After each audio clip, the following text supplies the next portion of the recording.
In 1939, during the midst of the Second World War, a project was signed off that would change the course of history. This project had the sole goal to produce as quickly as possible a bomb that had power previously unimaginable. A bomb that could destroy cities in seconds and bring a country to its knees.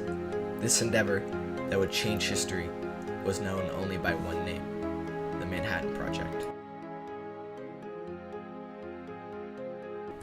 The Manhattan Project began shortly after Albert Einstein wrote a letter to President Franklin Roosevelt, detailing the discovery of the immense power of the atom, and how it was vital that the Allies harnessed this power. The Manhattan Project began modestly in 1939, but grew to employ more than 600,000 people total by the war's end, and costed the U.S. nearly $2 billion at the time, an amount comparable to $26 billion today. American scientists, many of them refugees from fascist regimes in Europe, took steps in 1939 to organize a project to exploit the newly recognized fission process for military purposes. After the U.S. entry into World War II, the War Department was given joint responsibility for the project. As well, the U.S. Army Corps of Engineers was employed to help in the building of the massive facilities needed to produce the uranium and plutonium for the bombs. In 1942, General Leslie R. Groves was placed in charge of all activities relating to the project, and famously codenamed it the Manhattan Project. In December 1942, key scientist Enrico Fermi succeeded in producing and controlling a fission chain reaction in his reactor at Chicago.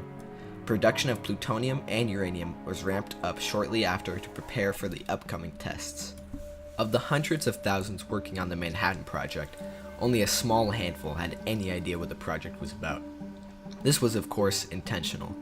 The US government feared greatly that word would get out of how they were developing the bomb, and took many steps to ensure secrecy.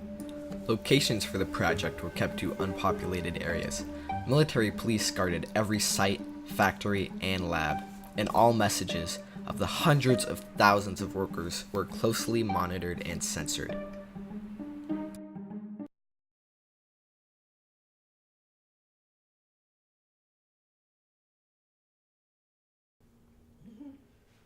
Okay, can I get your name and age first before we start? I am Bernice Anderson, and I will be 93 years old June 17th. Oh, so This you were year. alive during World War II. Definitely. Where did you and your husband live when he was working on the project? We lived at Kennewick, Washington, and that is near Hanford, where the project was being held. And how old were you then? 22 years old, I think, within that age group. Okay, can you tell me about the story when your husband was sick? Yes, he worked at Hanford. He worked in a restricted area because I did not realize anything about his job. So he came down with a terrible strep throat, and that's before we had penicillin. He was sick for 2 or 3 days, and one day there was a knock on the door, and I opened the door. 2 nice dressed men were there, and they wanted to know where Don was. Well, I opened the door a little further, and since we lived in a motorhome, he was able to, they could see in. There laid Don, still terribly sick with a high fever. Who do you think those men worked for? Years later, I figured out they worked probably at the FBI.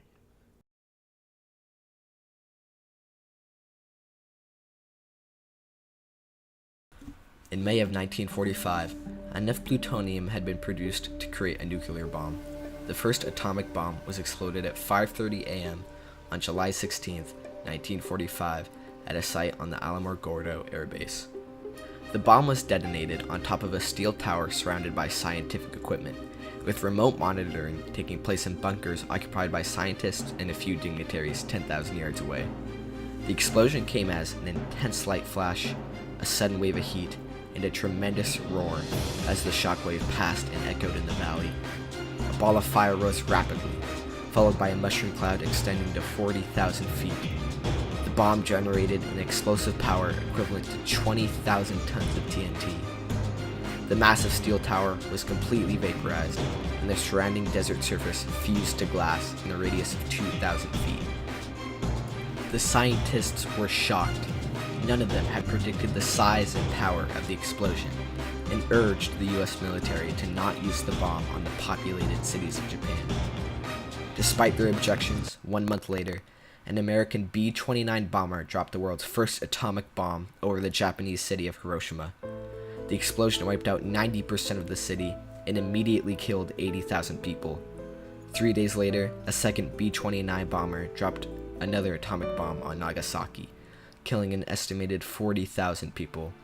Japan's Emperor Hirohito announced his country's unconditional surrender in World War II in a radio address on August 15th, citing the devastating power of a new and most cruel bomb.